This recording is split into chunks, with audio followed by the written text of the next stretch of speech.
Hi எல்லோரும் எப்படி இருக்கீங்க? ஓகே, இன்றைக்கி நம்ம 7th கிளாஸ் லாஸ்ட் கிளாஸ் பார்க்க போகிறோம். என்ன பார்க்க போகிறோன்னா எப்படி சைடு அடிக்கிறதா பார்க்க போகிறோம். வாங்க வீடியோக்குள்ளே போகலாம். அவங்க ஹிப்போட மெஷர்மெண்ட் நம்ம எடுத்துக்கலாம். ஃபஸ்ட்டு ஹிப்பு வந்து அவங்களுக்கு 30. அது வந்து நம்ம வந்து பேக்குக்கும் ஃப்ரண்ட்டுக்கும் வந்து ஆவரேஜ் பண்ணணும். எப்படி பண்ணணும் அப்படின்னா, ஃபஸ்ட்டு வந்து பேக்கோட சென்டரை வந்து நீங்கள் மார்க் பண்ணிக்கோங்க. இந்த மாதிரி மார்க் பண்ணிவிட்டு அது ஈவனாக எடுத்து வச்சுக்கோங்க. இந்த மாதிரி ஓகேங்களா? எடுத்து வச்சுட்டு மொத்தமாக வந்து பேக்குக்கு 15, ஃப்ரண்ட்டுக்கு 15 பிரிச்சிடலாம். ஃபஸ்ட்டு வந்து shoulder to shoulder, neck to neck எல்லாமே ஈவனாக வச்சுக்கோங்க. அப்போ உங்களுக்கு சென்டர் மாறி இருந்தாலும் தெரிஞ்சிடும். எல்லாமே பர்ஃபெக்டாக இருந்துச்சுன்னா எல்லாமே நீங்கள் தைச்சது ஓகே. இப்போ அந்த சென்டரில் இருந்து 15 ஆவரேஜ் பண்ணணும். 15 வந்து 7.5 அப்படி 15 ஆவரேஜ் பண்ணிக்கலாம். இப்போ நான் மெஷர்மெண்ட் டேப் வச்சு காட்டுறேன் பாருங்கள். ஓகேங்களா? 15லேருந்து பாதி சென்டர் வச்சு ஒரு மார்க் பண்ணிக்கோங்க. அதே மார்க்கு அந்த பக்கமும் திருப்பி அப்படியே பண்ணிக்கோங்க. கை எடுக்காமல் பண்ணிங்கன்னா மாறாது. அவ்வளோதான். அளந்து வேணால் நீங்கள் பார்த்து செக் பண்ணிக்கோங்க. அவ்வளோதான், கரெக்டாக வந்துருச்சு. இப்போ ஃப்ரண்ட்டு மார்க் பண்ணலாம். ஃப்ரண்ட்டு மார்க் பண்ணுறது தான் ஒரு பாயிண்ட் இருக்குது. நம்ம அந்த வி பட்டி அடிக்கிறோம் இல்லைங்களா, அதை விட்டுட்டு தான் நம்ம மார்க் பண்ணணும். ஏன் அப்படின்னா, நம்ம வந்து அதுக்கு மேலே ஹூக் போட்டுருவோம். ஹூக் போட்டோம்னா அது கணக்கில் வராது. அதனால் அந்த வி பட்டியை விட்டுட்டு நீங்கள் 7.5 மார்க் பண்ணுங்கள். இந்த சைடு வந்து நம்ம கொக்கி வைப்போம் இல்லையா, அது வந்து ஸ்டார்டிங்லேருந்து நம்ம மார்க் பண்ணிக்கணும். அதில் சேர்த்துக்கணும். அது 7.5 இன்ச்சு நீங்கள் ஸ்டார்டிங்லேருந்தே சேர்த்துக்கலாம். இது ஒன்று தான் நீங்கள் மார்க் பண்ணும்போது பார்க்க வேண்டியது. இந்த மாதிரி மார்க் பண்ணிவிட்டு இப்போது கரெக்டாக ஷோல்டர் வந்து எடுத்து விட்டுக்குங்க. ஷோல்டர் கரெக்டாக எடுத்து விட்டு ஆம்ஹோல் டு ஆம்ஹோல் கரெக்டாக பிடிச்சிட்டு இப்போ வந்து நம்ம மார்க் பண்ணலாம்.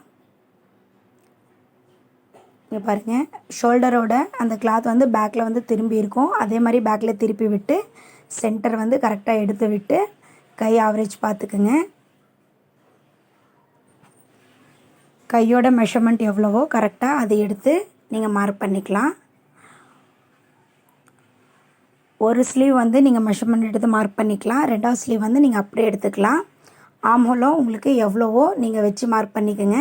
7.5னா 7.5, 8னா 8ன்னு மார்க் பண்ணிவிட்டு ஓப்பன் 5.5னா 5.5, 6னா 6 அந்த மாதிரி எவ்வளோ உங்களோட மெஷர்மெண்ட்டோ அது கரெக்டாக இப்படி வச்சு மார்க் பண்ணிடுங்க. நான் சொல்கிறது சுற்றளவில் பாதி. இப்போ 11 வந்ததுன்னா 5.5 அந்த மாதிரி மார்க் பண்ணிக்கோங்க. ஏன்னா டபுளாக மடிச்சிருக்கோம். மார்க் பண்ணிட்டு அந்த மார்க்கில் ஒரு ஸ்டிச்சு பீக் அடித்து நிப்பாட்டிடுங்க. நிப்பாட்டிட்டு அங்கேருந்து ஆம்ஹோல் வரைக்கும் நீங்கள் ட்ராயிங் பண்ணிக்கோங்க. இந்த மாதிரி ட்ராயிங் பண்ணிவிட்டு கரெக்டாக அது மேலேயே வந்து நீங்கள் ஸ்டிச் போட்டு வாங்க. இப்போ பாருங்கள், ஷேப் வந்து அப்போ மாறக்கூடாது. ஷோல்டரும் ஈவனாக நிற்கணும்.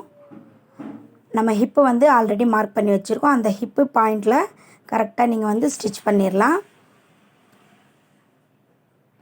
அவ்வளோதான். ரெண்டாவது ஸ்டிச்சு அப்படியே பாடியை திருப்பி விட்டு போட்டுக்குங்க. நீங்கள் வெளியில் எடுக்காமலே 3 ஸ்டிச்சும் போட்டிங்கன்னா உங்களுக்கு வந்து இந்த த்ரெட் கட் ஆகிற ப்ராப்ளம் வராது. நம்மளுக்கு வேலையும் ஈஸியாக முடியும்.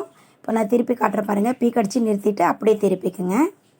ஒவ்வொரு டைமும் நம்ம எடுத்து பண்ணும்போது நூல் கட் ஆகவும் சான்ஸ் இருக்குது. அதே மாதிரி டைமும் வந்து நம்மளுக்கு கொஞ்சம் லேட் ஆகும். அது ஒரு பாயிண்ட் பார்த்துக்குங்க. அவ்வளோதான். 3மே வந்து பீக் அடித்து நிப்பாட்டிட்டு எட்ஜில் ஒரு ஸ்டிச்சு நம்ம போட்டுடலாம். அதுக்கு மேலே ஓவர்லாக் போடணுன்னா போடலாம், இல்லாட்டி அப்படியே கூட விடலாம். அது உங்கள் இஷ்டம்தான்.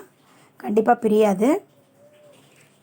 நம்ம அந்த அலவுன்ஸ் எக்ஸ்ட்ரா விட்டுருக்கோம் இல்லைங்களா, அதில் வந்து கடைசியில் ஒரு ஸ்டிச் போட்டு எக்ஸ்ட்ரா பீஸரை இந்த மாதிரி கட் பண்ணி விட்டுடலாம். நெக்ஸ்ட்டு வந்து இந்த ஸ்லீவோட மெஷர்மெண்ட் வச்சு அந்த ஸ்லீவுக்கு எடுத்துக்கலாம். இப்போ பாருங்கள், இது கரெக்டாக வந்துருச்சு. நம்ம எடுத்து வைக்கும்போது ஆம்ஹோல் ஷோல்டர் எல்லாமே வந்து இப்படி போட்டோம்னா நம்ம எப்படி கட்டிங் பண்ணோமோ அதே ஃபினிஷிங் நம்மளுக்கு நிற்கும். அது நின்றுச்சுன்னா ஓகே, பர்ஃபெக்டாக இருக்குதுன்னு அர்த்தம். இப்போ நெக்ஸ்ட்டு ஸ்லீவ் வந்து இந்த ஸ்லீவோட என்ன மெஷர்மெண்ட்டோ அதை வச்சு அப்படியே நம்ம பிடிச்சிக்கலாம். ஷோல்டர் மட்டும் ஈவன் பண்ணிவிட்டு ஸ்லீவ் சென்டர் பண்ணிடுங்க. இந்த மாதிரி ஸ்லீவ் சென்டர் பண்ணிவிட்டு ஃப்ரண்ட்டில் வந்து லைட்டாக குடைச்ச ஷேப்பு எக்ஸ்ட்ராவாக வரும் ஸ்லீவில். அந்த எக்ஸ்ட்ரா இருக்கிறது அப்படியே வச்சு தான் நீங்கள் அடிக்கணும். பேக்குக்கும் ஃப்ரண்ட்டுக்கும் ஈவன் பண்ணக்கூடாது. நீங்கள் வந்து ஆம்ஹோல் மார்க்கும் உங்களோட கை ஓப்பனும் தான் நீங்கள் பார்க்கணும். ஸ்லீவில் வந்து ஃப்ரண்ட்டில் லைட்டாக எக்ஸ்ட்ராவாக தான் இருக்கும். அது அப்படியே தான் இருக்கணும் உங்களுக்கு. அவ்வளோதான். அப்படியே வச்சு பீக் அடிச்சுக்குங்க. இந்த வீடியோ உங்களுக்கு பிடிச்சிருந்தா கண்டிப்பாக லைக் பண்ணுங்கள், ஷேர் பண்ணுங்கள், கமெண்ட் பண்ணுங்கள். டிஸ்கிரிப்ஷன் பாக்ஸ்லேயும் நான் ஃபுல் வீடியோஸும் தரோம், அதான் பார்த்துக்குங்க. சப்ஸ்கிரைப் பண்ணிவிட்டு கூடவே பெல் பட்டனையும் ப்ரெஸ் பண்ணிட்டீங்கன்னா நான் போடுற வீடியோஸ் எல்லாமே உங்களுக்கு நோட்டிஃபிகேஷனாக வந்துடும்.